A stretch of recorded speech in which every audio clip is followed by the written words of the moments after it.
Keluaran pasal 24 ayat 1-11.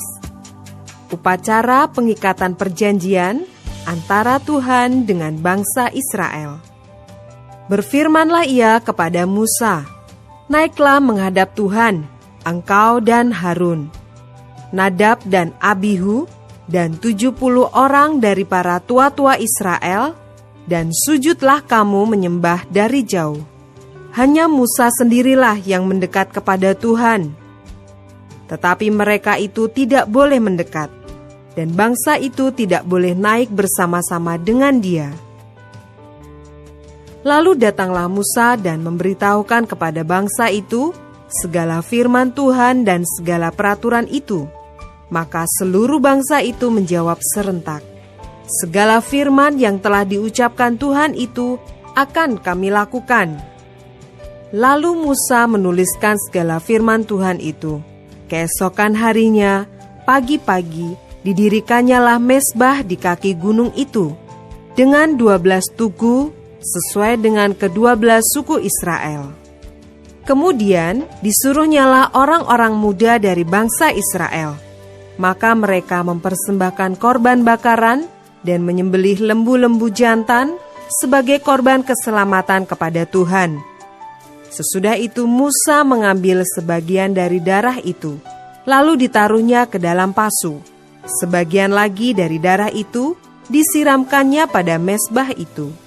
Diambilnyalah kitab perjanjian itu, lalu dibacakannya dengan didengar oleh bangsa itu, dan mereka berkata, "Segala firman Tuhan akan kami lakukan dan akan kami dengarkan."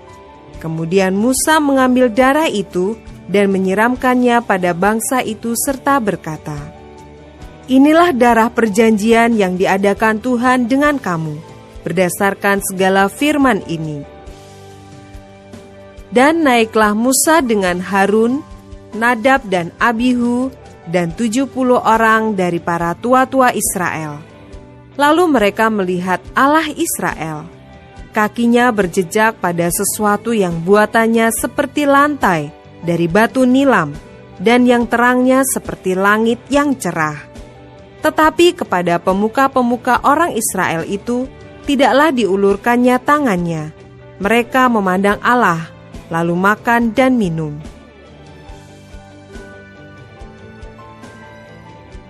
Ayat 12 sampai dengan 18. Musa di Gunung Sinai.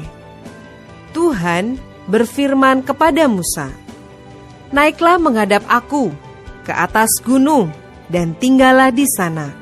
Maka aku akan memberikan kepadamu loh batu, yakni hukum dan perintah, yang telah kutuliskan untuk diajarkan kepada mereka." Lalu bangunlah Musa dengan Yosua abdinya. Maka naiklah Musa ke atas gunung Allah itu. Tetapi kepada para tua-tua itu ia berkata, "Tinggallah di sini menunggu kami, sampai kami kembali lagi kepadamu. Bukankah Harun dan Hur ada bersama-sama dengan kamu? Siapa yang ada perkaranya, datanglah kepada mereka." Maka Musa mendaki gunung dan awan itu menutupinya. Kemuliaan Tuhan diam di atas gunung Sinai, dan awan itu menutupinya 6 hari lamanya. Pada hari ke-7, dipanggilnyalah Musa dari tengah-tengah awan itu.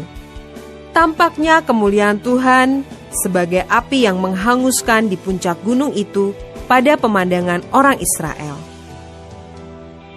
Masuklah Musa ke tengah-tengah awan itu dengan mendaki gunung itu. Lalu tinggallah ia di atas gunung itu 40 hari dan 40 malam lamanya.